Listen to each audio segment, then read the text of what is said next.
Mereka merasa haru, mereka merasa sedih, dan mereka juga tidak tahu apakah Ramadan yang akan datang kembali Allah memberikan kesempatan beribadah padanya.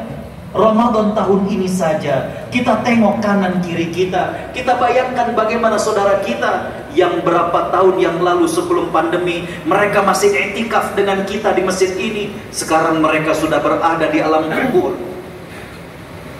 Hal yang kedua, selain bagaimana perasaan haru, perasaan sedih, bagaimana Ramadan yang akan datang, apakah masih berjumpa dengannya atau tidak, maka para salafus saleh mereka merasa khawatir kalau amal mereka tidak diterima oleh Allah Subhanahu wa taala.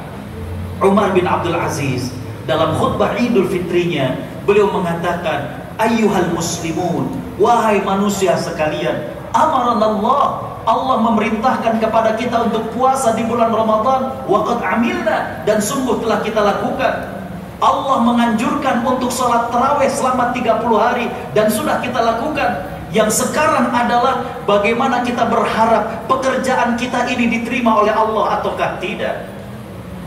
Jangan sampai kemudian kita merasa tertipu dengan amal kita.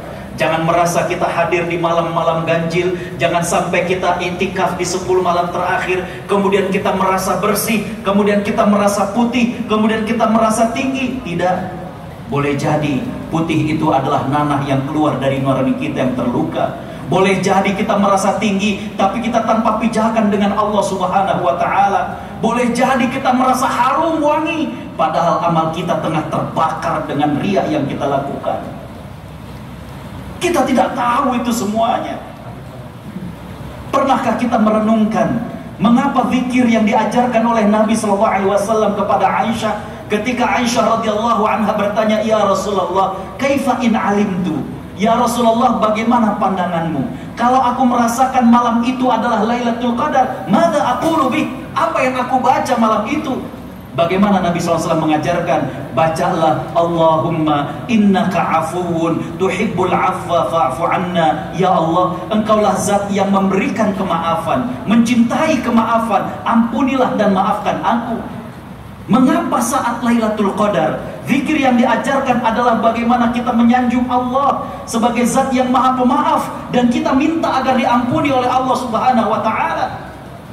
Seorang salafus saleh yang bernama Yahya bin Mu'adz, beliau mengatakan, laisa bi'arifin, bukan orang yang bijak dan cerdas, orang yang beramal kepada Allah Subhanahu wa ta'ala tapi tidak menyisipkan perasaan takut kalau amalnya tidak diterima. Disitulah dia minta ampun kepada Allah Subhanahu wa ta'ala.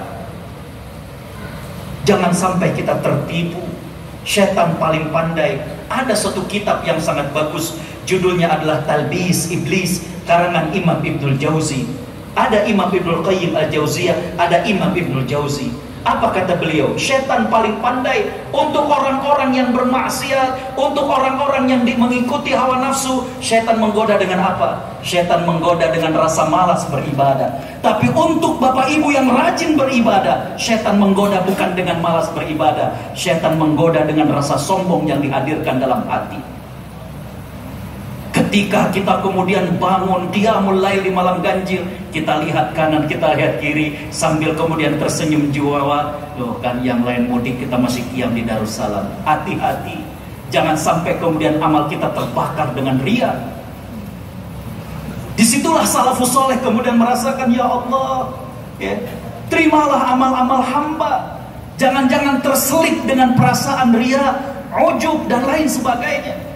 Apalagi kalau kemudian kita jadikan status di media sosial kita dan lain sebagainya.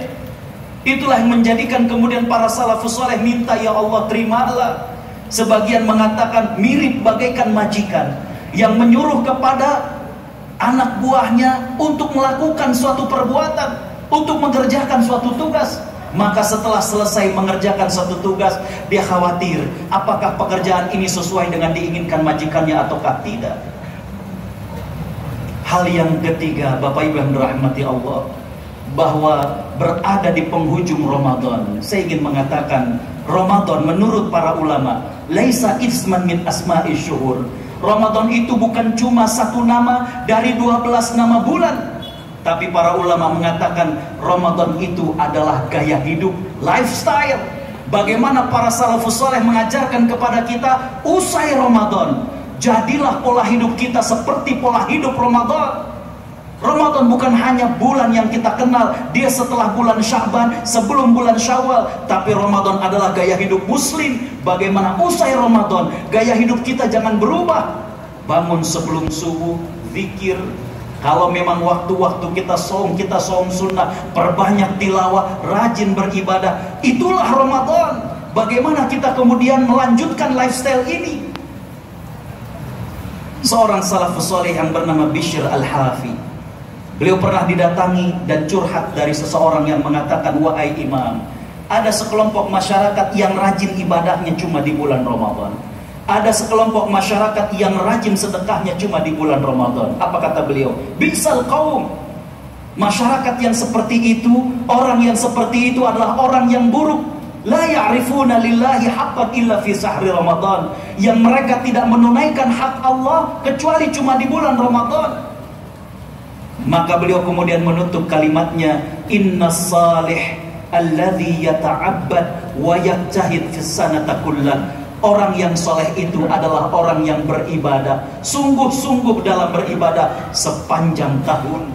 Bukankah Allah berfirman, a'udzubillahi minasyaitonirrajim, wa'bud rabbaka hatta ya'tiyakal yaqin. Sembahlah Tuhanmu sampai datang yang yakin. Apa itu? Kematian. Imam Hasan Al-Basri mengatakan, dalam ayat itu Allah menegaskan tidak ada limit waktu kita beribadah. Sampai kapannya Allah memerintahkan kepada kita beribadah sampai kematian menjemput kepada kita. Hadirin hadirat para perindu surga Allah Subhanahu wa taala, kalau bukan karena waktu kita perpanjang, namun waktu juga yang memisahkan kita, saya hanya berpesan, jangan sampai kita menjadi orang yang menyesal setelah berlalunya Ramadan. Ada beberapa waktu yang tersisa. Yang masih belum khatam Quran, saya ajak. Yang baru 1 kali, ayo kalau bisa sampai 2 kali. Kalau ada yang masih menahan-nahan sedekah, sekarang, sebelum nanti kemudian tidak bermanfaat lagi. Apa yang kita kumpulkan di dunia ini ketika kematian sudah menjemput kita. Kalau ada yang kemudian masih lalai dalam zikir dan doanya, mari kita minta, hadirin khotaliman rahimakumullah, apa yang menjadi hajat kita sampaikan kepada Allah Subhanahu wa taala, sehingga andaikan ini Ramadan yang terakhir bagi kita, maka dia menjadi Ramadan yang terindah yang pernah kita lakukan. Demikian yang bisa saya sampaikan, kurang lebihnya mohon maaf. Wallahul muwaffiq ila aqwamit thoriq. Wassalamualaikum warahmatullahi wabarakatuh.